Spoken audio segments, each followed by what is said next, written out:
Imaginez un instant, vous êtes au bord d'une rivière et le vent chaud porte avec lui l'odeur de l'argile mouillée mélangée à celle des roseaux.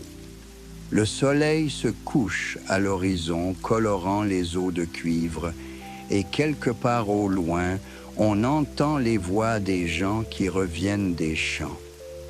Imaginez maintenant que vous assistez à ce coucher de soleil, non pas aujourd'hui, ni hier, mais il y a 5000 ans, à l'endroit où est né ce que nous appelons aujourd'hui la civilisation.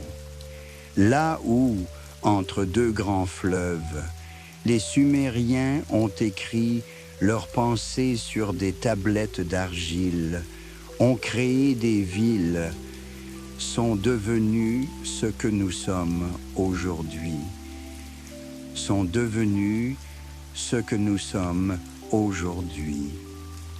Bonjour, chers auditeurs, et je vous invite à écrire dans les commentaires de quelle ville vous venez et quelle heure il est là où vous êtes.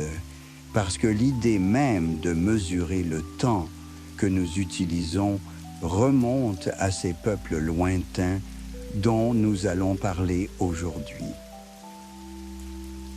Fermez les yeux. Sentez votre respiration ralentir, devenir plus profonde, plus calme. Nous partons en voyage, pas seulement dans le passé, mais au tout début de ce qui fait de nous des êtres humains dans le monde moderne. Nous allons en Mésopotamie, qui signifie le pays entre les fleuves, dans la vallée du Tigre et de l'Euphrate, où le soleil brûlant transformait la terre en poussière s'il n'y avait pas d'eau, et où l'eau transformait la poussière en champ d'émeraude s'il y avait des mains habiles et des cœurs courageux. Mésopotamie. Le mot lui-même sonne comme un murmure de l'Antiquité, comme une chanson chantée par le vent, survolant les ruines de villes disparues depuis longtemps dans le sable. C'était une terre de contrastes et de contradictions, un lieu où la nature ne gâtait pas l'homme de ses dons, mais où cette même avarice de la nature faisait des hommes des inventeurs, des rêveurs, des bâtisseurs. Imaginez un pays où il n'y a pas de forêt, où le bois est une rareté et un luxe, où la pierre doit être transportée de très loin, où la seule chose que la terre partage généreusement est l'argile. Une argile humide et malléable mélangée à l'eau des grands fleuves. Le milieu du 4e millénaire avant Jésus-Christ. Essayez de réaliser cette profondeur de temps. Ce ne sont pas des centaines d'années, mais des milliers et des milliers d'années qui nous séparent du moment où les premières vraies villes ont commencé à apparaître dans la partie méridionale de cette terre bénie et maudite à la fois. La basse Mésopotamie, où le climat était exceptionnellement chaud et aride et où, sans irrigation artificielle, la terre restait morte, est devenue le berceau de ce que nous appelons la civilisation. C'est là que vivait un peuple qui s'appelait lui-même les Têtes Noires, Sangiga dans leur langue, qui ne ressemble à aucune autre langue au monde, une langue dont les origines sont encore un mystère pour les érudits. Les Sumériens, qui étaient-ils? D'où venaient-ils dans ce pays entre les fleuves? Nul ne le sait avec certitude. Peut-être sont-ils descendus des monts Zagros, dont les pentes sont couvertes d'arbres et d'arbustes. Peut-être sont-ils venus de l'extrême-orient, des hauts plateaux iraniens ou encore des vallées de l'Hindoustan. Ils ne nous ont pas laissé de traces de leur origine, car leur culture ne s'intéressait pas à l'origine d'un objet, mais à son utilité. Fonctionnalité, praticité, utilité, voilà ce qui occupait l'esprit des Sumériens.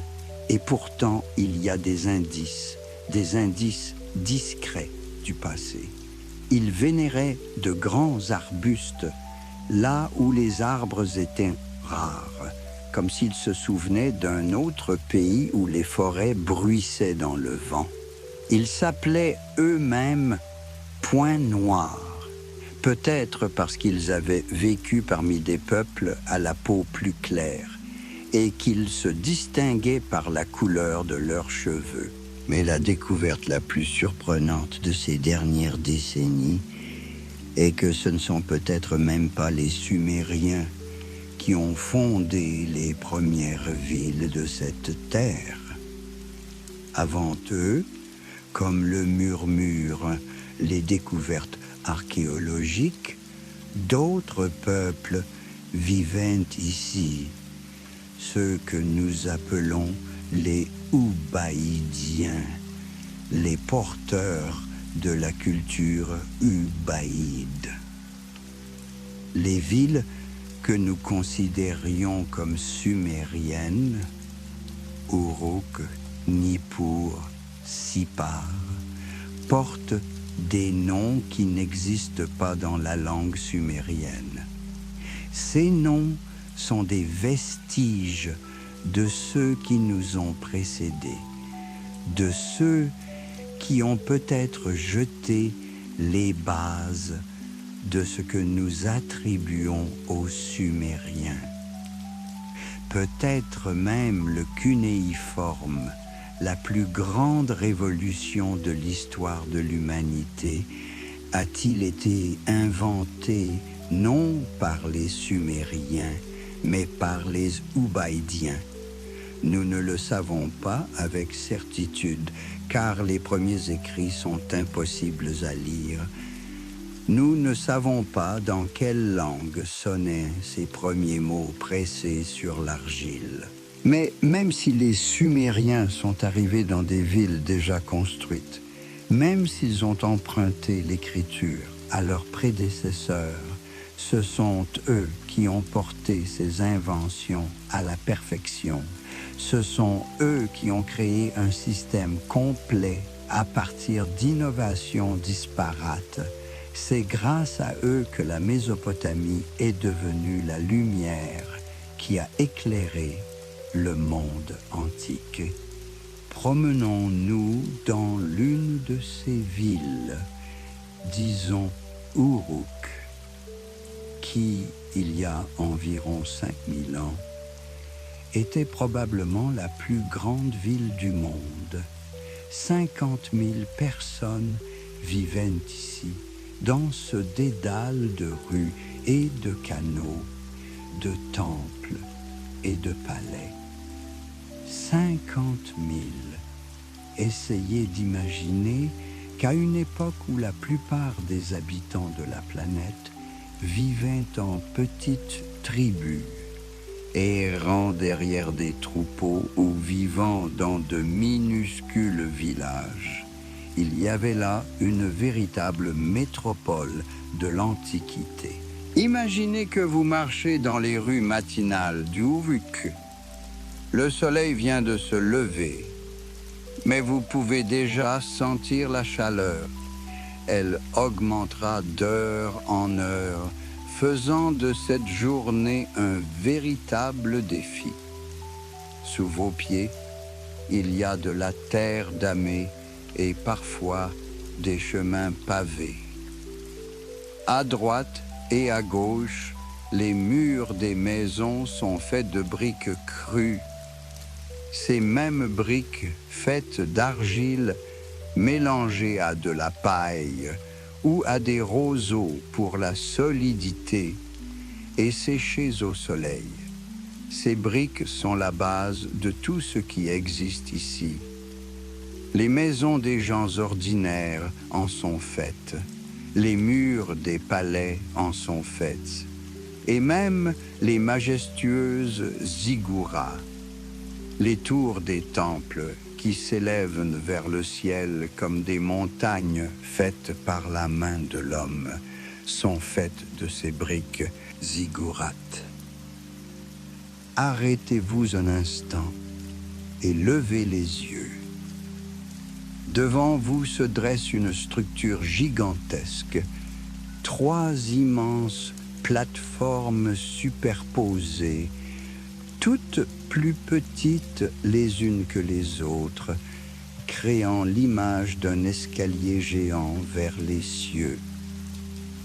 La plateforme inférieure, massive et large, est renforcée par des roseaux et bordée de briques brûlées qui brillent au soleil.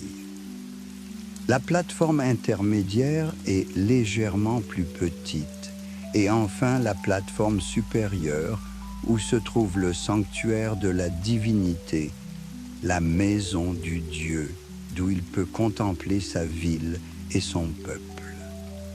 Les 3 marches sont en l'honneur des 3 grands dieux du panthéon sumérien, Enlil, seigneur de l'air, Enki, seigneur des eaux et de la sagesse, et Anu, dieu du ciel. Pourquoi ont-ils construit ces montagnes artificielles? Les scientifiques débattent encore aujourd'hui de cette question. Peut-être les Sumériens se sont-ils souvenus de leur patrie ancestrale dans les montagnes, où leurs ancêtres adoraient les dieux sur de hauts sommets, et, se retrouvant dans la plaine plate de la Mésopotamie, ont-ils décidé de recréer ce qu'ils avaient perdu? La ziggourate était peut-être un moyen d'élever le Dieu de la ville au-dessus des simples mortels, de montrer sa grandeur et son inaccessibilité. Ou peut-être s'agissait-il d'une échelle, d'un pont entre la terre et le ciel, d'un moyen pour les dieux de descendre vers le peuple et pour les prières du peuple de monter vers les dieux. Nous n'en sommes pas certains, mais lorsqu'on se trouve au pied d'une telle structure, on éprouve de l'admiration. Et ce sentiment transcende les milliers d'années.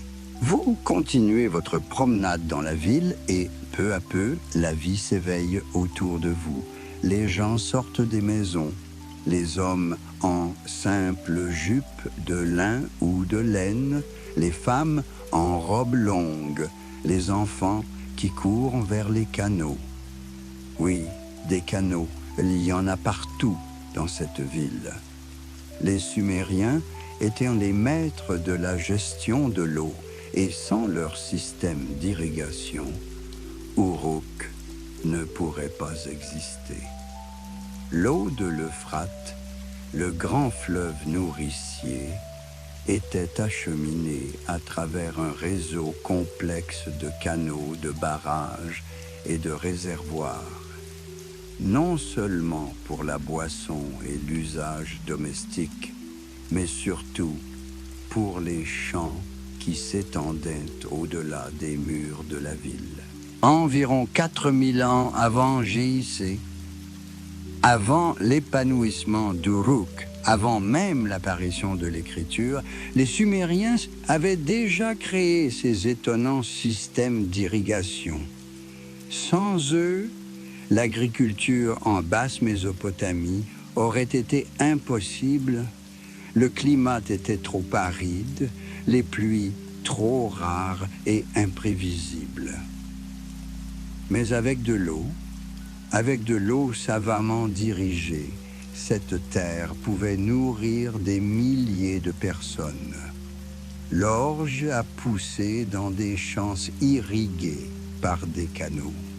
Le blé a germé sous le soleil brûlant. Les palmiers dattiers produisaient des fruits sucrés qui pouvaient être consommés frais ou séchés pour l'hiver. Les Sumériens ne se sont pas contentés de creuser des canaux. Ils ont perfectionné les outils de l'agriculture. La charrue tirée par des bœufs qu'ils ont mis au point était beaucoup plus efficace qu'une simple houe. Ils ont domestiqué les animaux, non seulement les taureaux pour le labour, mais aussi les moutons pour la laine, les chèvres pour le lait et la viande, les ânes pour le transport des marchandises, des récoltes stables, un surplus de nourriture. C'est ce qui a permis aux villes de se développer. C'est ce qui a fait que tout le monde n'a pas pu cultiver la terre. Artisans, commerçants, scribes, prêtres, souverains, une société complexe et multiforme est née. Et là où il y a un excédent, où il y a une propriété, où il y a un commerce, il faut des règles, des lois, un système qui régule les relations entre les gens.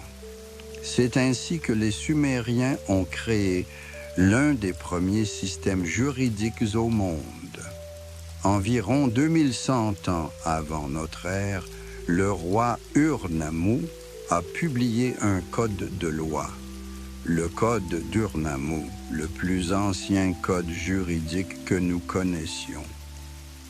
Ces lois étaient gravées sur des stèles de pierre à la vue de tous, de sorte que personne ne pouvait dire qu'il ne connaissait pas les règles. Le code réglementait le mariage. Combien il fallait payer pour une épouse, ce qui se passait en cas de divorce. C'est là qu'étaient établies les sanctions pour les différents délits, souvent non pas par la mort ou la mutilation, comme on pourrait s'y attendre à une époque aussi ancienne, mais par une compensation monétaire. Si une personne causait un préjudice à une autre, elle devait payer une certaine somme d'argent. C'était une révolution. Au lieu de conflits sanglants sans fin, où le meurtre engendre le meurtre, où la vengeance se transmet de génération en génération, il existait un système dans lequel l'État jouait le rôle de juge et d'artisan de la paix. Mais le code d'Ur-Nammu n'est pas la première manifestation de la pensée juridique sumérienne. Il a été précédé par les réformes d'Uru-Nimjina, un souverain encore plus ancien qui s'est efforcé de protéger les pauvres et les faibles contre l'arbitraire des fonctionnaires. Après Ur-Nammu sont venues les lois de Lipit-Ishtar, encore plus détaillées et approfondies. Cette tradition a ensuite été adoptée par d'autres peuples de Mésopotamie, le résultat le plus célèbre étant le Code d'Hammurabi, le code de loi babylonien dont beaucoup de gens ont déjà entendu parler. Revenons à notre promenade dans l'ancienne Uruk. Imaginez que le soleil s'est déjà levé plus haut, que la chaleur est presque palpable, que l'air frissonne sur les murs chauffés des maisons. Vous tournez dans une ruelle étroite et vous vous retrouvez devant un bâtiment d'où s'échappent des voix monotones. C'est une école, une éduba, ce qui signifie littéralement « maison des tablettes ». Ici, les garçons, ce sont surtout les garçons qui étaient éduqués, les filles ne l'étant qu'occasionnellement, sont assis par terre, des tablettes d'argile à la main, et écrivent avec application des signes cunéiformes à l'aide de bâtonnets de roseaux pointus. Et du bas, les premières écoles de l'histoire de l'humanité. Pensez-y, avant les Sumériens, il n'y avait pas d'éducation organisée, pas d'endroit où les parents pouvaient envoyer leurs enfants pour qu'ils apprennent à lire, à écrire, à compter et à penser. Les Sumériens ont créé cela. Dans les Édubas, des enseignants appelés Ummia, pères enseignants, enseignaient aux garçons non seulement l'écriture, mais aussi les mathématiques, l'histoire, la mythologie, le droit. Les journées étaient longues et rigoureuses. Le maître pouvait punir un élève négligent à coups de bâton, mais pour ceux qui excellaient, la voie vers des professions prestigieuses, devenir scribe, prêtre, fonctionnaire dans le palais du souverain, était ouverte. Regardez bien ce que font ces enfants. Leurs doigts, encore inexpérimentés, tiennent un bâton de roseau, un stylet, comme nous l'appellerions aujourd'hui. Ils appuient l'extrémité pointue sur l'argile molle et humide et des traces apparaissent de petits coins qui se transforment en signes et des signes en mots et des mots en phrases, en histoire, en loi, en poème. C'est le cunéiforme, la plus grande invention des Sumériens, qui a changé le monde de manière si radicale que nous en subissons encore les conséquences. Environ 3400 ans avant Jésus-Christ. Pensez à cette date. Il y a plus de 5000 ans. Quelqu'un en Mésopotamie, peut-être sumérien, peut-être ubaïdien. Nous avons déjà dit que nous ne le savions pas exactement, a commencé pour la première fois à utiliser systématiquement des symboles pour enregistrer non seulement des images, mais aussi le langage. Avant cela, il existait des systèmes primitifs, des encoches sur les eaux pour compter de simples dessins sur les pierres. Mais il s'agissait de quelque chose de complètement différent. Il s'agissait d'un système capable de transmettre des idées complexes, des concepts abstraits, des relations grammaticales. Le processus a duré des siècles. Imaginez que vous êtes un archéologue et que vous tenez une tablette d'argile datant du 4e millénaire avant Jésus-Christ. Les images qui y figurent sont très simples, presque des dessins d'enfants. Il y a un symbole qui ressemble à un épi, c'est de l'orge. Ce cercle avec des points représente un mouton. Ces premiers pictogrammes permettaient de tenir des registres de ce qui était stocké dans les granges des temples, de ce qui était reçu en impôts, de ce qui était donné aux travailleurs. Mais progressivement, très progressivement, les symboles se sont simplifiés, sont devenus plus abstraits. Le dessin d'une tête de taureau s'est transformé en quelques traits cunéiformes. Et le plus surprenant, c'est que les symboles ont commencé à être utilisés non seulement pour désigner des objets concrets, mais aussi des sons. Ce passage de l'image à l'écriture a duré plus de 1000 ans, de 4000 à environ 2400 ans avant Géotie, lorsque le système s'est finalement stabilisé, est devenu entièrement organisé, capable de transmettre n'importe quelle pensée, n'importe quelle histoire. À cette époque, le cunéiforme est devenu non seulement un outil de comptabilité, mais aussi un moyen de littérature, de poésie et de philosophie. Fermez les yeux un instant et imaginez un scribe dans son atelier.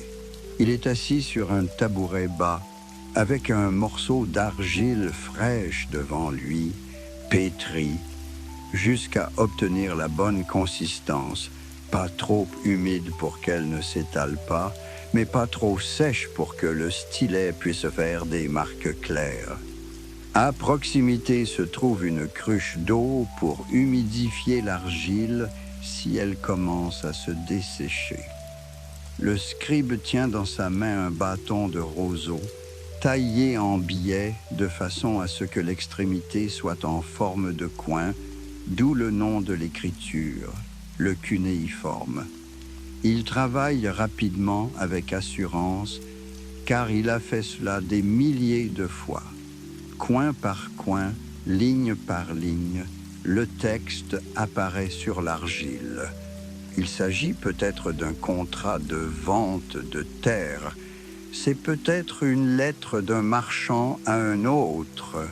Ou peut-être est-ce un poème, une histoire de héros et de dieux anciens. Une fois le travail terminé, la tablette est laissée à sécher au soleil ou cuite dans un four pour la rendre dure, presque éternelle. Des milliers et des milliers de ces tablettes ont survécu jusqu'à aujourd'hui, un héritage fragile qui a traversé les empires. Nous les lisons aujourd'hui, 5000 ans plus tard, et entendons les voix de ceux qui sont depuis longtemps tombés en poussière. Nous lisons des plaintes d'étudiants contre des professeurs sévères, des lettres d'amour, des hymnes aux dieux, des recettes de bière, des problèmes mathématiques, des observations astronomiques.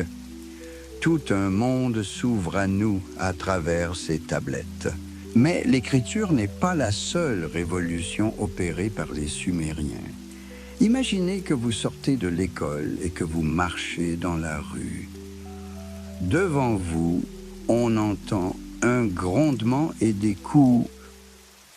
C'est l'atelier d'un potier. Tu regardes à l'intérieur et là, dans la pénombre, éclairé seulement par la porte et une petite fenêtre, le potier est assis devant son cercle. Mais ce cercle n'est pas immobile. Il tourne si vite que vos yeux n'ont pas le temps de le suivre. Les mains du maître, mouillées d'argile et d'eau, touchent une masse informe sur le tour. Et sous ses yeux, comme par magie, la masse se transforme en une élégante cruche, un bol aux parois fines, un bol qui trônera dans la maison de quelqu'un ou dans un temple. Le tour de Potier. Vers 3500 ans avant notre ère, les Sumériens ont commencé à utiliser un rouet pour fabriquer des poteries. Auparavant, les pots étaient moulés à la main, un processus lent et exigeant en main-d'œuvre. Avec le tour de Potier, tout a changé. Il était possible de créer des récipients plus rapides, mieux formés, plus minces et donc plus légers. Mais l'importance de cette invention ne se limite pas à la poterie, parce que quelqu'un, et nous ne savons pas qui c'était, son nom se perd dans l'obscurité des âges, quelqu'un a regardé le rouet et s'est dit « Et si nous utilisions cette idée pour quelque chose d'autre? Et si on agrandissait le rouet, qu'on l'attachait à un axe et qu'on plaçait l'axe sous la plateforme? Et si on y mettait un bœuf ou un âne? C'est ainsi qu'est né le chariot, un chariot à roues, capable de transporter des charges beaucoup plus lourdes et sur des distances beaucoup plus longues que celles que l'on peut porter sur le dos ou traîner sur le sol. Les premières roues étaient simples, de solides disques de bois, souvent constitués de plusieurs planches fixées ensemble. Elles étaient lourdes et rudimentaires, mais elles fonctionnaient. Les chariots commencèrent à circuler sur les routes de Mésopotamie, chargés de céréales, de cruches en argile contenant du vin et de l'huile, de marchandises en cuivre et de tissus. Le commerce s'est développé. Les villes qui étaient auparavant isolées les unes des autres se sont mises en réseau. Les idées, les marchandises et les personnes se sont mises à circuler avec une facilité sans précédent. Et les Sumériens ne se sont pas arrêtés là. Ils n'étaient pas seulement des inventeurs et des constructeurs, mais aussi des penseurs, des mathématiciens et des astronomes. Nous quittons l'atelier du potier et montons sur le toit d'une des maisons. Dans la chaleur de la Mésopotamie, les toits étaient souvent utilisés comme espace de vie supplémentaire, un endroit où dormir à la belle étoile, échappant ainsi à la chaleur de la journée. La nuit est tombée sur la ville et le ciel est parsemé d'une myriade d'étoiles. Un ciel qui, dans les temps anciens, était beaucoup plus sombre qu'il ne l'est aujourd'hui, sans les lumières de la ville, sans la pollution lumineuse. La Voie lactée étire un fleuve lumineux à travers le firmament. À côté de vous, sur le toit, un prêtre astronome est assis, une tablette d'argile à la main. Il observe les étoiles, note leur position, surveille le mouvement des planètes, ces étoiles errantes qui ne restent pas immobiles comme le reste d'entre nous, mais qui rampent lentement dans le ciel, changeant de position d'une nuit à l'autre. Il sait quand Vénus, l'étoile du matin et du soir, se lèvera. Il peut prédire quand la lune sera pleine, quand elle sera nouvelle, quand il y aura une éclipse qui effraie tant les gens qui la considèrent comme un signe de la colère des dieux.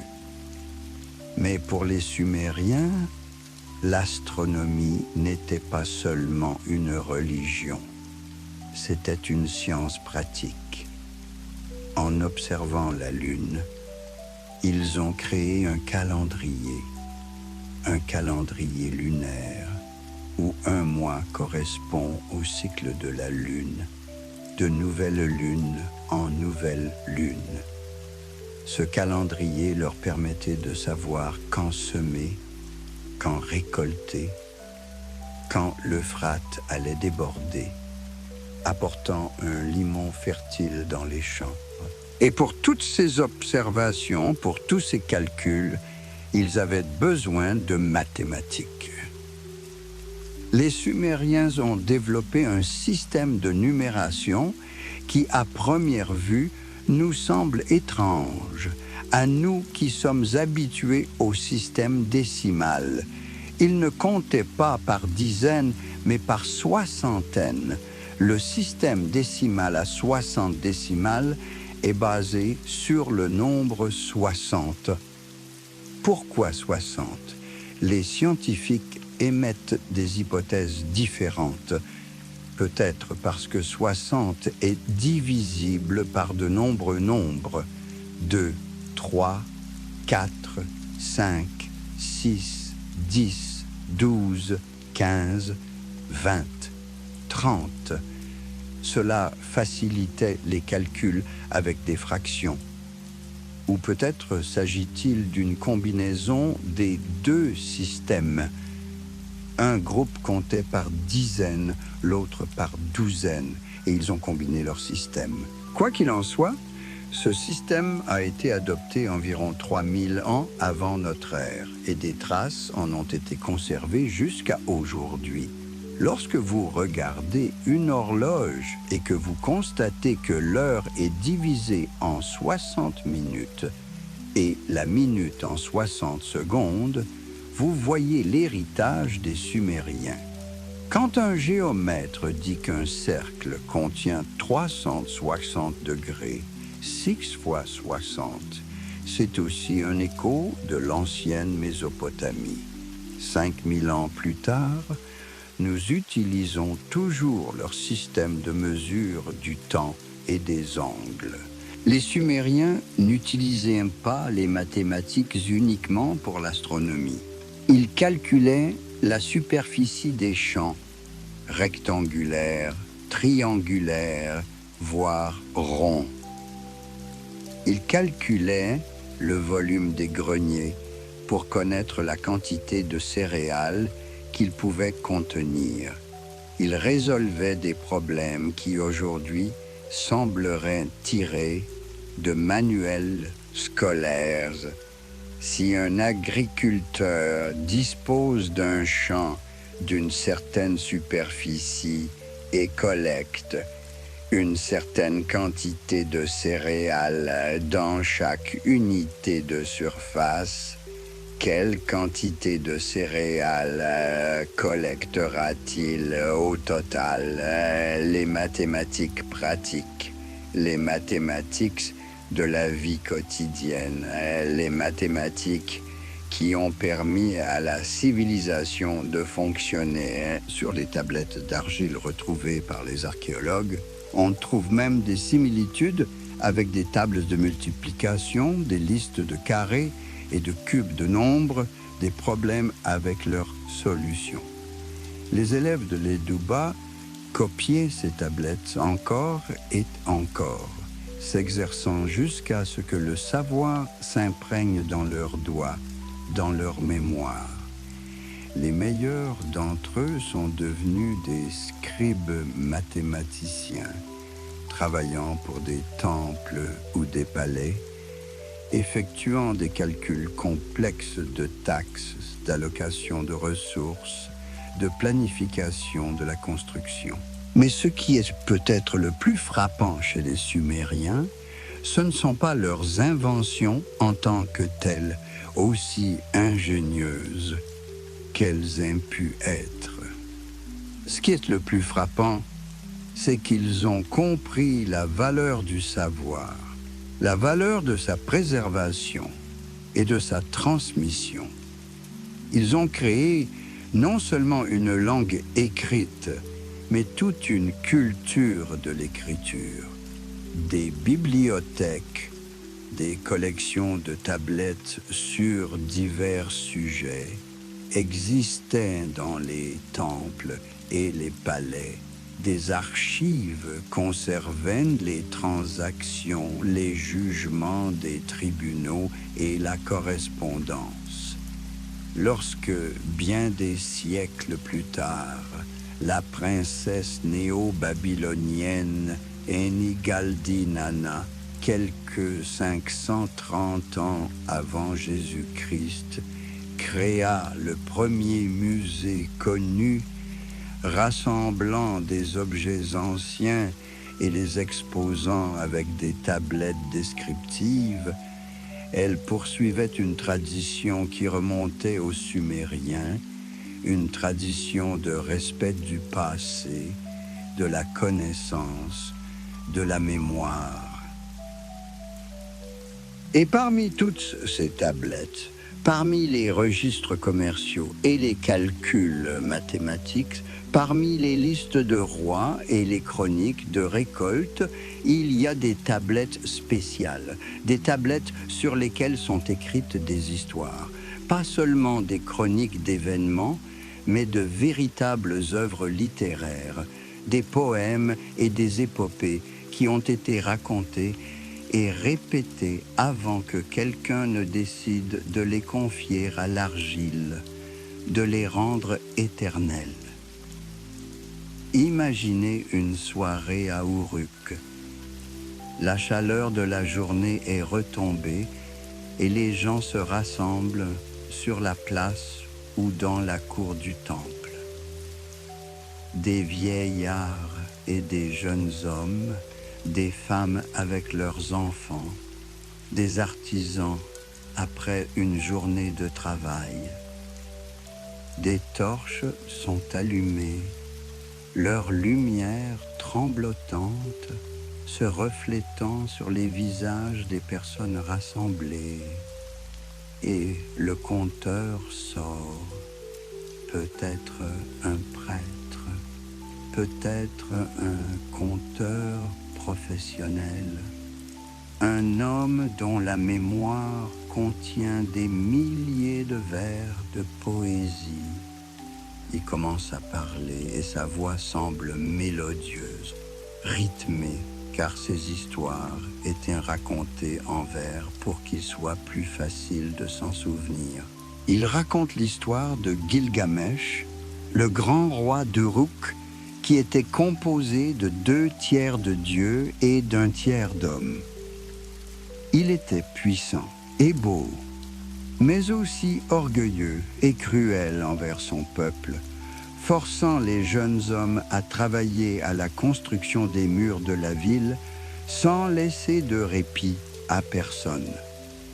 Les dieux entendirent les plaintes du peuple et créèrent un Enkidu, un homme sauvage qui vivait avec les bêtes dans la steppe, ne connaissait ni vêtements ni ville, buvait l'eau des ruisseaux avec les gazelles et était aussi fort qu'une tempête.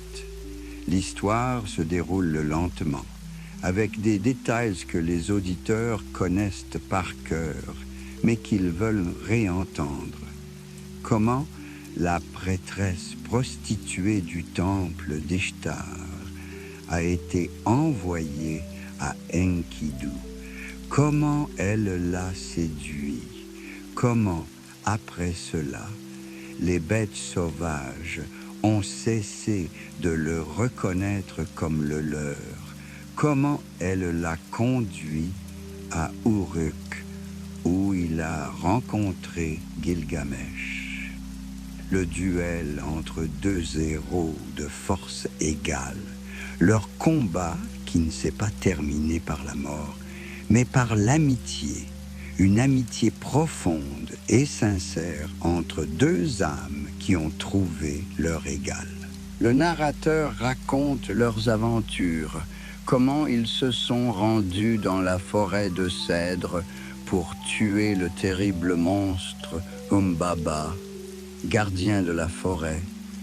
La déesse Ishtar est tombée amoureuse de Gilgamesh, mais celui-ci l'a rejetée, sachant ce qui était arrivé à tous ses anciens amants.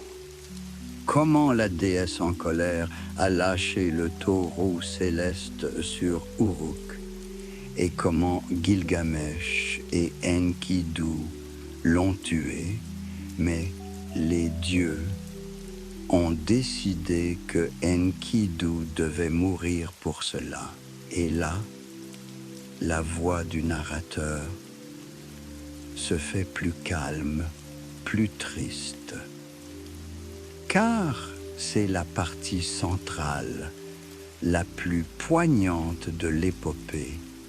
La mort d'Enkidu, le chagrin de Gilgamesh, qui reste assis à côté du corps de son ami pendant 7 jours et 7 nuits, incapable de croire qu'il ne respire plus. Il voit un ver sortir du nez de son ami et réalise enfin qu'Enkidu est mort. Et Gilgamesh, le puissant héros, roi de la grande ville, réalise pour la première fois qu'il est lui aussi mortel, qu'il mourra lui aussi un jour. Cette prise de conscience le terrifie. Il ne peut plus rester tranquillement dans son palais à diriger sa ville. Il entreprend un voyage à la recherche de l'immortalité et d'un moyen de vaincre la mort. Il se rend au bout du monde, chez Utnapishtim, le seul homme à qui les dieux ont accordé la vie éternelle. Et c'est là, dans la 11e tablette de l'épopée, que Utnapishtim raconte à Gilgamesh son histoire, l'histoire du grand déluge. Utnapishtim était autrefois un homme ordinaire qui vivait dans la ville de Shuruppak. Mais le dieu Ea, le plus sage des dieux, l'avertit que les autres dieux avaient décidé de détruire l'humanité par un déluge. Ea dit à Utnapishtim de construire un énorme bateau, d'y emmener sa famille, ses artisans, les graines de toutes les plantes et un couple de chacun des animaux. Utnapishtim s'exécuta. Le déluge arriva. Il plut pendant 6 jours et 7 nuits, l'eau ne cessant de monter jusqu'à ce qu'elle recouvre toute la terre. Même les dieux furent effrayés par la puissance des éléments qu'ils avaient eux-mêmes déchaînés. Lorsque les eaux se retirèrent enfin, le bateau d'Utnapishtim s'arrêta au sommet d'une montagne. Il lâcha une colombe, mais celle-ci revint sans trouver de terre. Il lâcha une hirondelle, qui revint elle aussi. Enfin, il lâcha un corbeau, qui ne revint pas. Il avait donc trouvé une terre.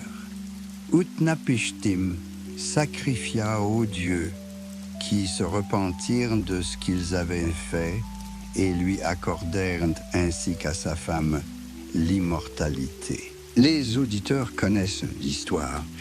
Ils l'ont entendue de nombreuses fois, non seulement dans le cadre de l'épopée de Gilgamesh, mais aussi en tant qu'histoire distincte. L'histoire du déluge est profondément ancrée dans la mémoire des peuples de Mésopotamie. Et lorsque des millénaires plus tard, des archéologues européens déterreront des tablettes contenant cette histoire et les liront, ils seront stupéfaits, car l'histoire est si semblable au récit biblique de Noé et de son arche, trop similaire pour être une coïncidence. Un homme juste, averti par Dieu. Un ordre de construire un bateau. Un déluge qui a anéanti toute l'humanité. Un navire arrêté sur une montagne. Des oiseaux libérés à la recherche d'une terre. Le sacrifice aux dieux après le salut. Tous les éléments concordent. Et il ne s'agit pas seulement de l'histoire du déluge. Lorsque les chercheurs ont étudié plus en profondeur la mythologie sumérienne, ils ont trouvé d'autres parallèles. L'histoire du jardin des dieux où pousse l'arbre de vie. L'histoire du serpent qui a apporté la connaissance au peuple et qui a été maudit pour cela, des histoires de héros et de monstres, de sages et de pécheurs. Qu'est-ce que cela signifie? Cela signifie-t-il que les auteurs bibliques ont emprunté aux sources sumériennes? Nombreux sont ceux qui trouvent cela troublant, ce qui les rend dubitatifs. Mais la réponse n'est peut-être pas si simple. Peut-être les Sumériens et les anciens Juifs ont-ils tous deux puisé à la même source, dans la mémoire ancienne de l'humanité, dans des événements réels qui se sont déroulés dans un passé si lointain qu'ils se sont transformés en mythes. La tradition orale est peut-être plus ancienne que la tradition écrite. Ce n'est pas parce que les Sumériens ont consigné leurs récits sur des tablettes d'argile au 3e ou au 2e millénaire avant Jacé que les récits eux-mêmes ne sont pas plus anciens. Ils ont pu être transmis de bouche à oreille pendant des siècles, voire des millénaires avant d'être mis par écrit. En effet, la Bible contient des références directes à la Mésopotamie et aux Sumériens. Le livre de la Genèse parle de Nimrod, un puissant chasseur et roi dont le royaume a commencé à Babylone. Érech, c'est l'Uruk sumérien, Akkad et Alna dans le pays de Sénar. Sénar est un nom biblique ancien désignant le sud de la Mésopotamie, qui comprend Sumer. Abraham, le patriarche dont les Juifs descendent, est originaire d'Ur des Chaldéens, et Ur était l'une des grandes villes de Sumer, une ville de ziggourats et de temples, une ville qui se dressait sur les rives de l'Euphrate et qui commerçait avec des pays lointains. Peut-être les récits bibliques ne sont-ils pas des copies des mythes sumériens, mais des commentaires de ceux-ci, des réinterprétations des mêmes histoires à travers le prisme du monothéisme. Là où les Sumériens voyaient une multitude de dieux capricieux et inconstants, se querellant entre eux et utilisant les gens dans leur jeu, les auteurs bibliques voyaient un seul Dieu, juste et miséricordieux. Là où le mythe sumérien disait que les dieux créaient des humains pour travailler pour eux et les nourrir par des sacrifices, la Bible dit que Dieu créa l'homme à son image et lui donna la domination sur la terre. Ce sont les mêmes histoires, mais avec des significations complètement différentes. Et cela ne doit pas nous effrayer ou nous déconcerter. Cela devrait nous rappeler que la mémoire humaine est profonde, que nos histoires sont enracinées dans une antiquité grise, que les peuples et les cultures sont liés par des milliers de fils invisibles. Les Sumériens étaient nos ancêtres, pas nécessairement au sens biologique, bien que ce soit peut-être aussi le cas, mais certainement au sens culturel.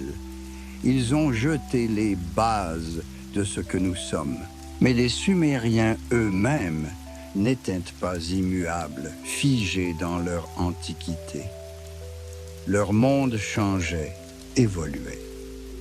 Au XXIe siècle avant Jacé, un puissant royaume émergea dans la partie nord de la basse Mésopotamie, dans une région appelée Akkad. Les Akkadiens étaient un peuple sémite apparenté aux Arabes et aux Juifs. Ils parlaient la langue akkadienne, très différente du sumérien, mais ils vivaient à proximité des Sumériens, commerçaient avec eux, se battaient, faisaient des alliances et se mariaient entre eux. Peu à peu, les deux peuples ont commencé à fusionner. Il est intéressant de noter que les Akkadiens s'appelaient eux-mêmes Têtes Noires, Salmat Kakadim dans leur langue. le même nom que les Sumériens. Peut-être s'agissait-il du nom propre de tous les habitants de la Mésopotamie, quelle que soit la langue qu'ils parlaient? Ou peut-être les Akkadiens ont-ils adopté ce nom en s'installant parmi les Sumériens, signe qu'ils ne faisaient plus qu'un. Le royaume akkadien a été le premier État centralisé de la région. Auparavant, Sumer se composait de nombreuses cités-États, Uruk, Ur, Lagash, Nippur, chacune ayant son propre dirigeant, sa propre armée, ses propres dieux protecteurs. Elles commerçaient les unes avec les autres, mais se battaient aussi les unes contre les autres, en proie à des luttes et des conflits permanents. Akkad les réunit sous l'autorité d'un seul roi. Il s'agit d'une formidable réussite politique, mais elle a également des conséquences culturelles. La langue akkadienne a commencé à supplanter le sumérien dans l'usage quotidien. Cela s'est fait progressivement, non pas en quelques décennies, mais en quelques siècles. L'akkadienne est d'abord devenue la langue de l'administration dans les régions mixtes, puis la langue du commerce, puis la langue de la rue, même dans les anciennes cités sumériennes. Au début du 2e millénaire avant Jésus, le sumérien n'était plus la langue maternelle de personne. Il était devenu une langue morte, mais une langue morte particulière.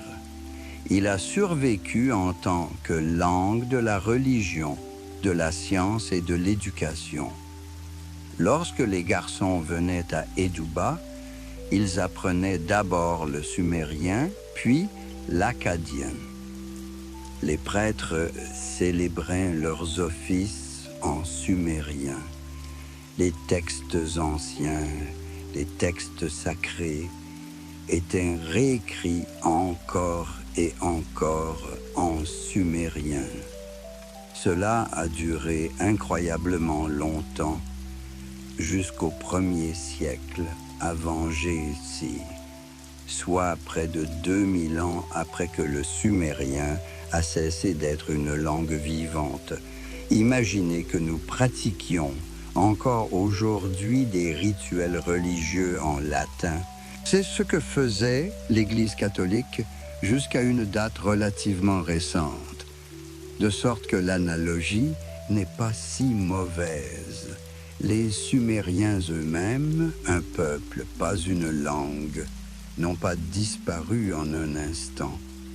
Ils se sont mélangés aux Akkadiens, aux Élamites venus de l'Est, aux autres peuples qui sont arrivés en Mésopotamie. Leurs descendants sont devenus les Babyloniens et les anciens Assyriens. À la fin du 2e millénaire avant Jésus, la basse Mésopotamie est appelée Babylonie, d'après la ville de Babylone, qui réunit toute la région sous la direction du grand roi Hammurabi, qui a régné de 1792 à 1750 avant Jésus. C'est ce même Hammurabi dont le code de loi, gravé sur une stèle de diorite noire, est devenu l'un des monuments les plus célèbres de l'Antiquité.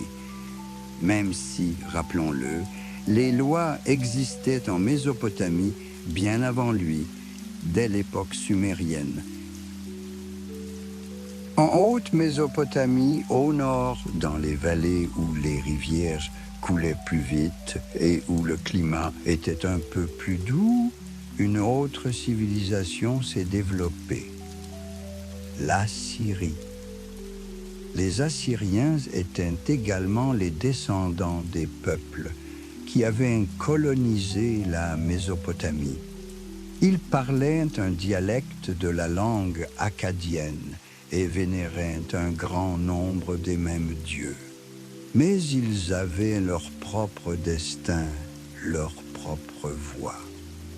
Au cours des 8e et 7e siècles avant JC, la puissance assyrienne s'est développée pour devenir le premier véritable empire du monde.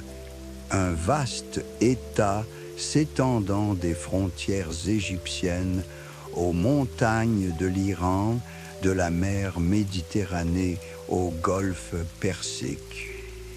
Les rois assyriens étaient de redoutables guerriers et leurs armées, équipées d'armes et de chars en fer, terrorisaient les peuples voisins.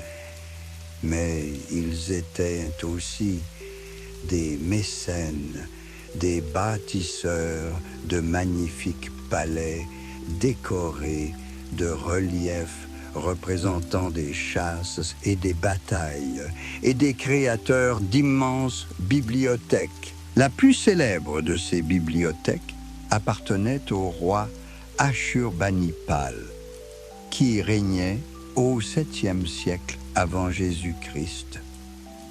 Il a rassemblé dans sa capitale Ninive des dizaines de milliers de tablettes d'argile provenant de toutes les parties de son empire.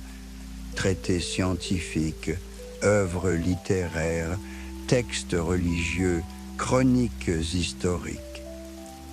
Parmi ces tablettes, les archéologues ont trouvé la version la plus complète de l'épopée de Gilgamesh. La version ninivienne, enregistrée sur 12 tablettes, que j'ai mentionnées plus haut.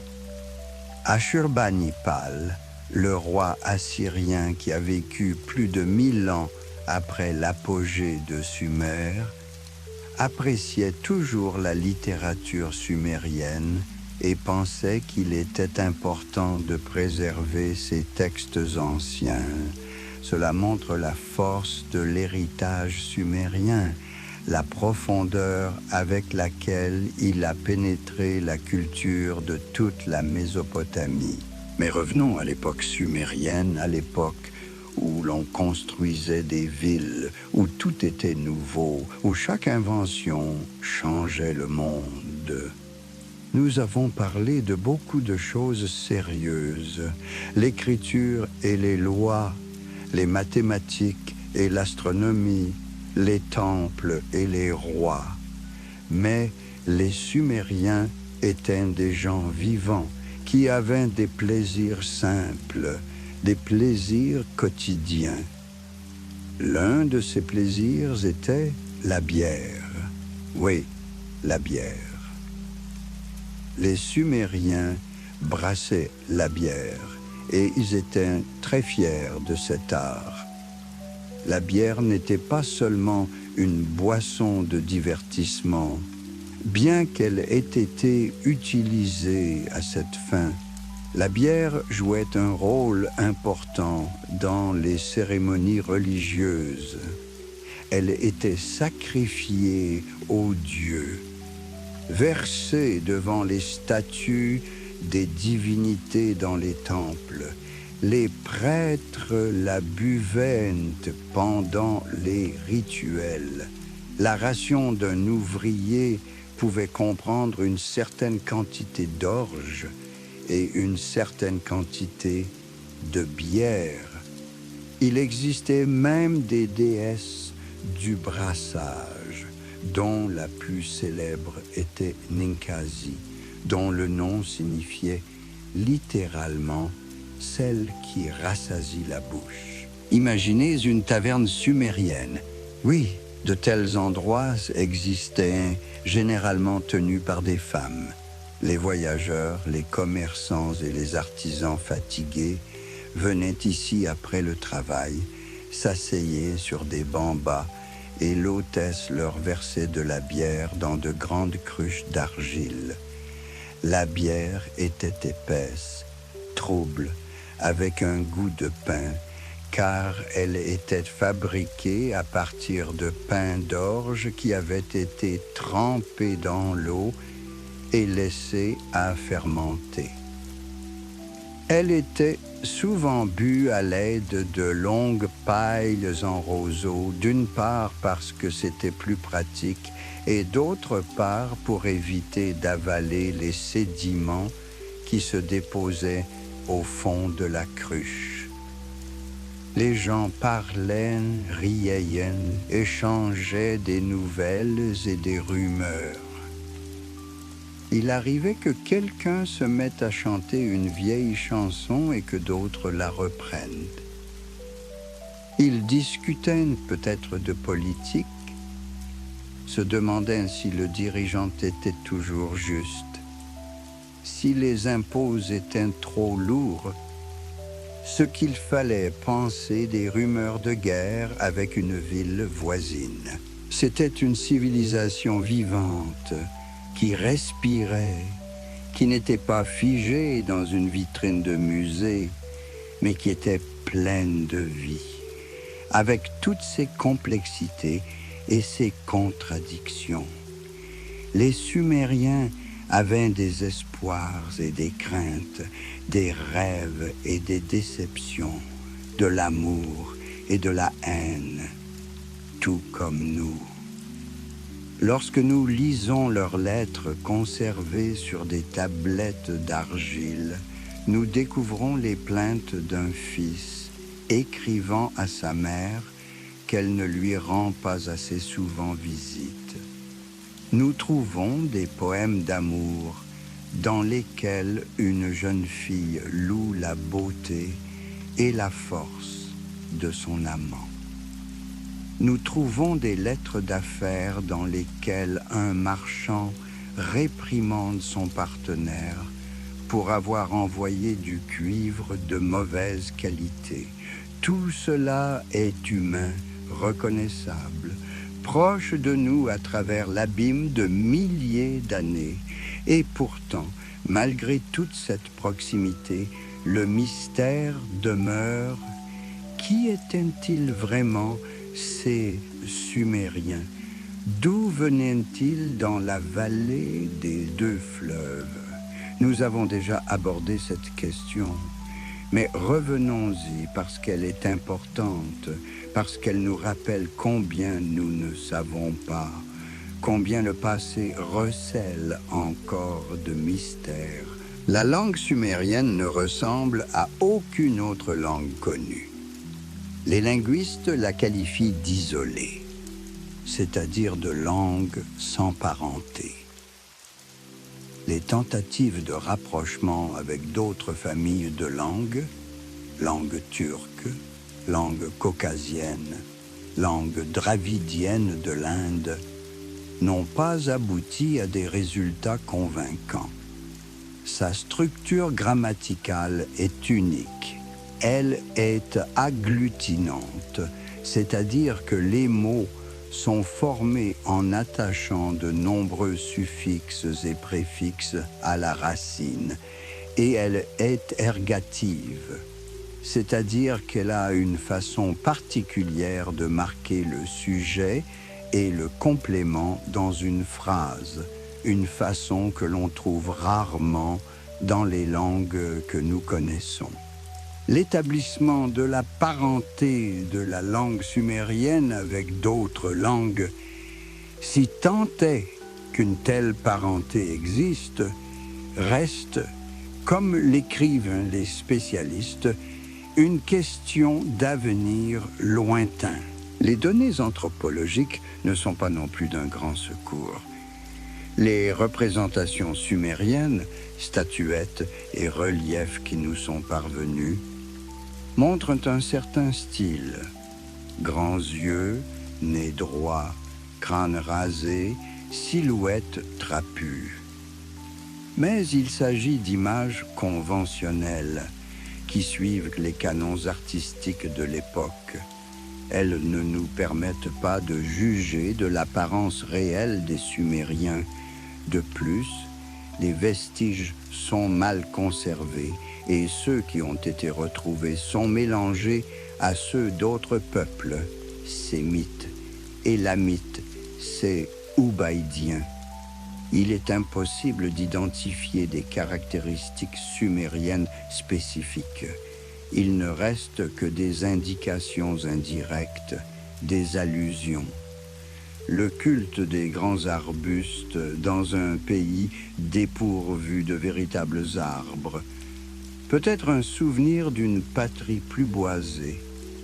Le surnom de Point Noir, qui remonte peut-être à une époque lointaine où les Sumériens vivaient parmi des peuples aux cheveux plus clairs. Certains chercheurs pensent qu'ils sont venus de l'Est, des monts Zagros ou du plateau iranien, peut-être même de la vallée de l'Indus.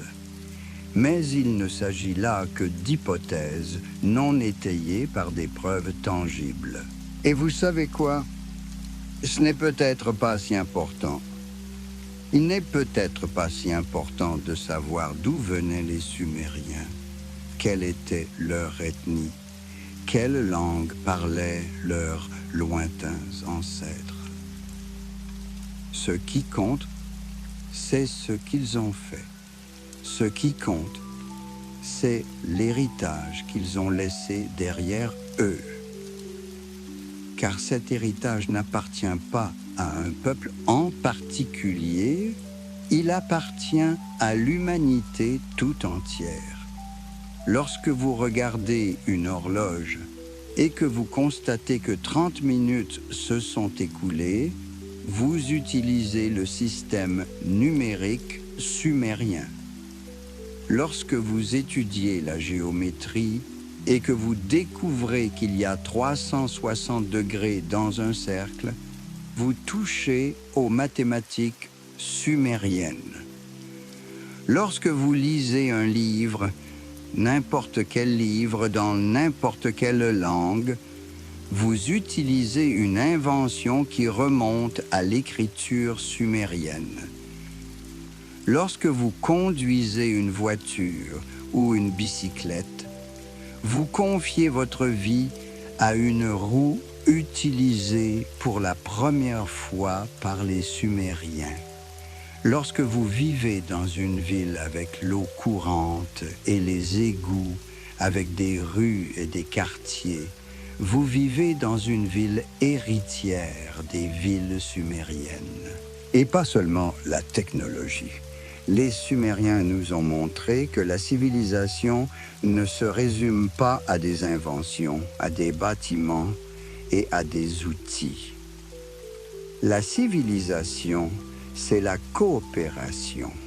Il s'agit de travailler ensemble, malgré les différences. C'est la prise de conscience que le bien commun est plus important que le gain personnel. Les villes sumériennes n'auraient pas pu exister sans un système complexe de coopération. Les canaux d'irrigation nécessitaient les efforts conjoints de nombreuses personnes. Les ziggourats étaient construites par les mains de milliers d'ouvriers. Le commerce dépendait de la confiance entre partenaires. Et la civilisation consiste à préserver le savoir, à le transmettre aux générations suivantes. Les Sumériens l'ont bien compris. Ils ont créé des écoles pour que les jeunes apprennent. Ils ont créé des bibliothèques et des archives pour que le savoir ne se perde pas. Ils ont consigné leurs histoires, leurs lois et leurs découvertes sur des tablettes d'argile capables de survivre à des siècles. Ces tablettes sont parvenues jusqu'à nous et nous pouvons les lire et apprendre des gens qui vivaient il y a 5000 ans. Dans le monde d'aujourd'hui où nous sommes confrontés au changement climatique, à la diminution des ressources et à la nécessité de trouver des modes de vie durables, l'expérience des Sumériens peut nous inspirer. Ils ont vécu dans des conditions difficiles, sur une terre où la nature n'était pas choyée, où l'eau était rare, où chaque récolte demandait un effort incroyable. Mais ils n'ont pas abandonné. Ils n'ont pas quitté la terre à la recherche d'une vie plus facile.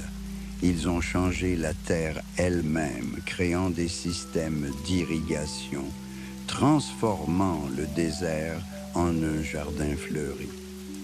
Ils nous enseignent que l'ingéniosité humaine, lorsqu'elle est orientée vers le bien commun, peut surmonter presque tous les obstacles. Bien sûr, les Sumériens n'étaient pas parfaits. Il y avait des guerres, des injustices, de l'esclavage, des inégalités.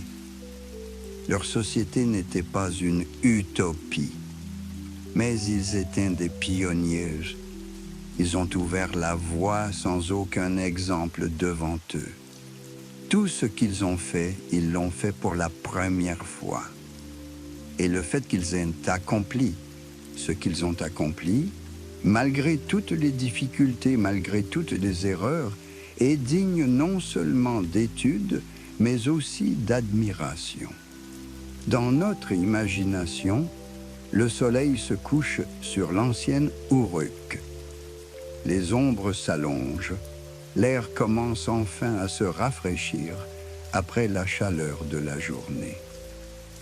Les travailleurs reviennent des champs, fatigués mais satisfaits. La récolte sera bonne cette année.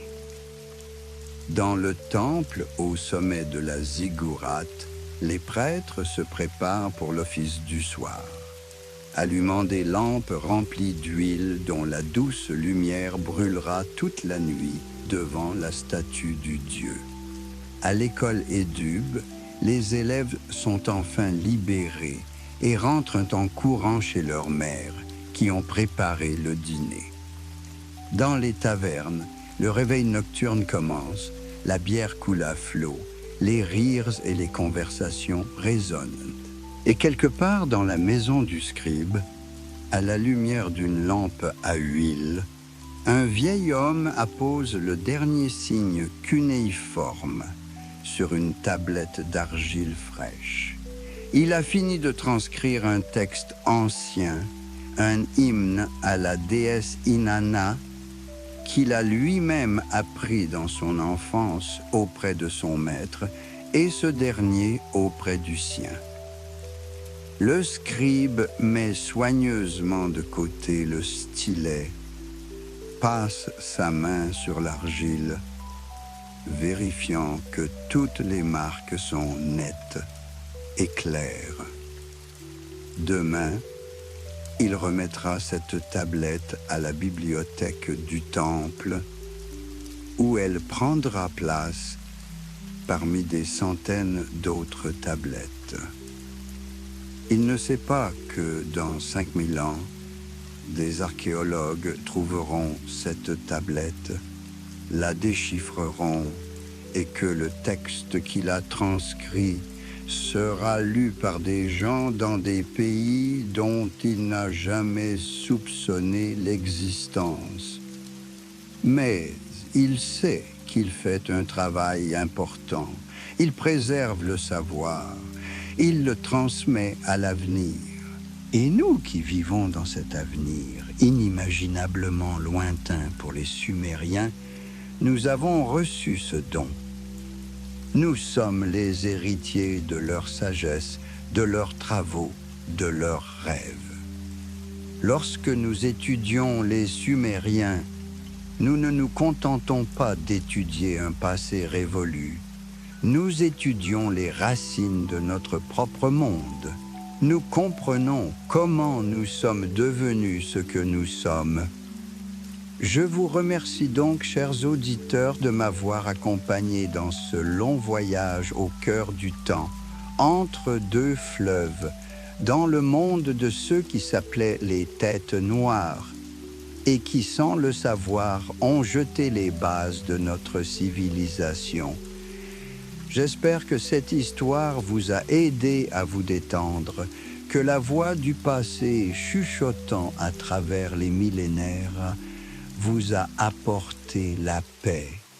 Que votre sommeil soit profond et paisible, que vous rêviez de villes aux ziggourats dressés vers le ciel, de jardins irrigués par d'anciens canaux, de bibliothèques pleines de sagesse.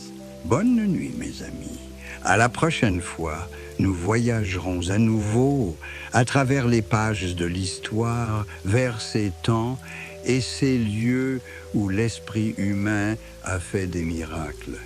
Dormez bien et que les étoiles sumériennes, celles-là même qu'observaient les astronomes de l'Antiquité, brillent dans vos rêves.